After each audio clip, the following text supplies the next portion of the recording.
कार्तिकेय जी। अध्यक्ष महोदय, मैं आपका हृदय से धन्यवाद करता हूं कि आपने मुझे इस ऐतिहासिक मुद्दे पर, विषय पर, बिल पर बोलने का मौका दिया। ये बिल माननीय प्रधानमंत्री जी का सबका साथ सबका विकास के मिशन को आगे बढ़ाता है। ये बिल देश के उन वंचित मुसलमान भाइयों बहनों के लिए लाया जा रहा है जिनके हकों को वक्फ बोर्ड की मिसमैनेजमेंट या करप्ट प्रैक्टिसेस द्वारा पिछले 75 साल से उनकी अनदेखी की गई है या उनके हक को मारा गया है। वक्फ क्या है?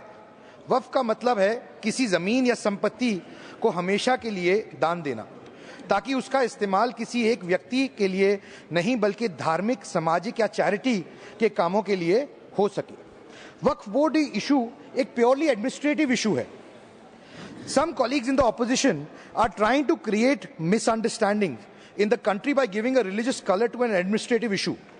Yesterday during the discussion in the other house as well, and today during the discussion over here, a number of members, especially from the opposition, tried to do the same. They repeatedly described Waqf as a religious issue. However, from the Sachar Committee report to the numerous Supreme Court and High Court judgments, the Waqf Board has been described as an administrative body. और रही बात कानून के unconstitutional होने की या जो आरोप लगाए गए हैं कि आर्टिकल 25 या 26 के विरुद्ध है, तो मैं ये कहना चाहता हूं कि जब वक्फ बोर्ड रिलीजियस नहीं बल्कि एडमिनिस्ट्रेटिव बॉडी है, इसलिए यहां आर्टिकल 25 या 26 की तो बात ही नहीं खड़ी होती। Sir, the various courts of the country have clearly stated that the management of Waqf and temple properties is not a religious but a secular function. In the Said Fazal case of Kerala High Court, it has been said that the Waqf Board is a legal entity, not a representative of the Muslim community.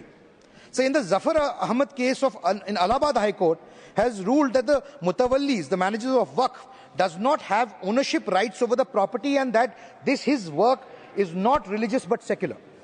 The Rajasthan High Court has also said that the management of temple property is entirely a secular function. Therefore, objecting to the inclusion of a non-Muslim in the Waqf-related institutions is neither legal or non-constitutional.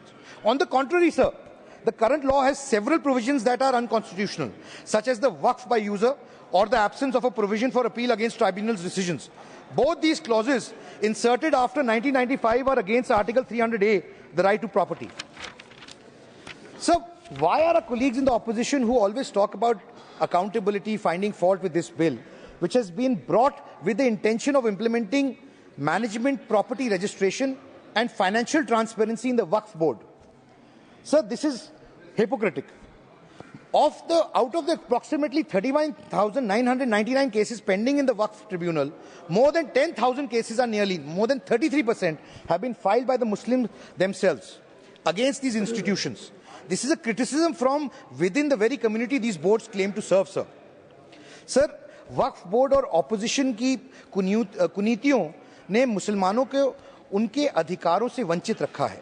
पिछड़े मुसलमान भाइयों बहनों को उनके ही समाज के लोगों ने आगे बढ़ने से रोका है। सर, अख्तर निजामी का एक शेर मौजू होता है, वो जहर देता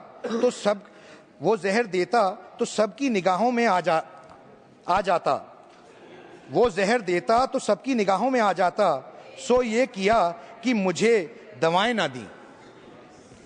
सर, ये विषय सिर्फ और सिर्फ वक्फ बोर्ड के अंतर्गत लगभग 9.4 लाख एकड़ की संपत्ति के एफिशिएंट मैनेजमेंट का है, वक्फ बोर्ड की फंक्शनरीज के अकाउंटेबिलिटी का है और वक्फ बोर्ड के आर्बिट्री पावर्स को रेगुलेट करने का, नियमों के अंतर्गत लाने का है।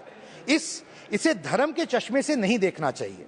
1913 में जब मुसलमान वक्फ वैलिडेटिंग एक्ट लगाया गया, जिसमें वक्फ की अकाउंटिंग, फाइनेंस आदि तय हुए, sir, I will request, I am an independent, I am a minority in the house, so kindly grant me some time to speak and say my heard my voice, sir, please. दिल में भी यही है, आपके में नहीं है। क्या कोई भी ये कह सकता है, और मैं ये बात पूरे सदन से पूछना चाहता हूं, सर, क्योंकि आज ये सदन एक ऐतिहासिक पल पे है, सर, क्या कोई भी ये कह सकता है कि वक्फ की प्रावधानों का पालन उसके ओरिजिनल प्रिंसिपल्स के हिसाब से हो रहा है? क्या वक्फ बोर्ड से समाज में अपनी क्रेडिबिलिटी खोई नहीं है? क्या वक्फ की जमीन के रिकॉर्ड और अकाउंटिंग पूरी तरह से पारदर्शी हैं? क्या वक्फ अपनी जमीनों का पूरा इस्तेमाल अपने समाज के पिछड़े मुसलमान भाई और बहनों की एजुकेशन, हेल्थ केयर, लाइवलीहुड इत्यादि के लिए उपयोग कर रहा है? क्या वक्फ अपनी जमीनों की जितनी रेवेन्यू जनरेट कर सकता है उसका सिर्फ 2% ही कर रहा है? क्या वक्फ ने जमीनों पर गैर कानूनी कब्जा नहीं किया है? या क्या वक्फ की खुद की जमीनों पर कब्जा नहीं हुआ है या नहीं हो रहा है? सर, इन सभी सवालों का जवाब है उम्मीद बिल, क्योंकि ये उम्मीद बिल ये क्लियर करता है कि हमें किस तरीके से। सर, मैं सिर्फ 1 या 2 मिनट लूंगा। सर, मैं हरियाणा से आता हूं और हरियाणा के ही उदाहरण प्रस्तुत करना चाहता हूं।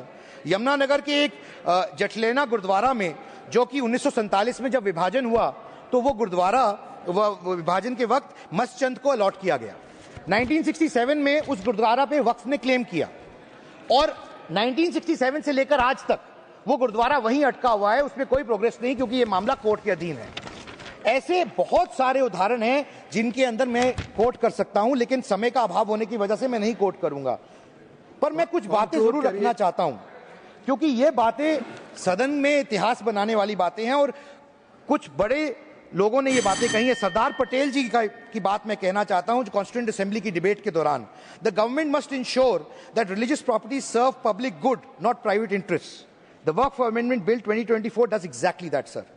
Dr. Rajendra Prasad warned on the mismanagement of the Waqf Act. If religious trusts are not regulated properly, they become dens of corruption, exploitation. Kartikeya ji conclude करिए प्लीज। सर, मैं अपनी बात बस कंक्लूड करना चाहता हूं। सर, बस इतना ही कहना चाहता हूं कि ये हिस्टोरिकली ऐसे बहुत सारे एग्जाम्पल्स हैं जहां पर यह तय किया गया है कि रेगुलेशन की जरूरत है और इसको मुख्य धारा में लाने की जरूरत है। मैं सिर्फ पूरे सदन से निवेदन करना चाहता हूं कि इस विषय के ऊपर राजनीति ना होए और चाहे पक्ष हो विपक्ष हो, सब एक मत से इस बिल का सपोर्ट करें। बहुत बहुत धन्यवाद। धन्यवाद। श्रीमती जेबी माथेर हिसम, जेबी जी।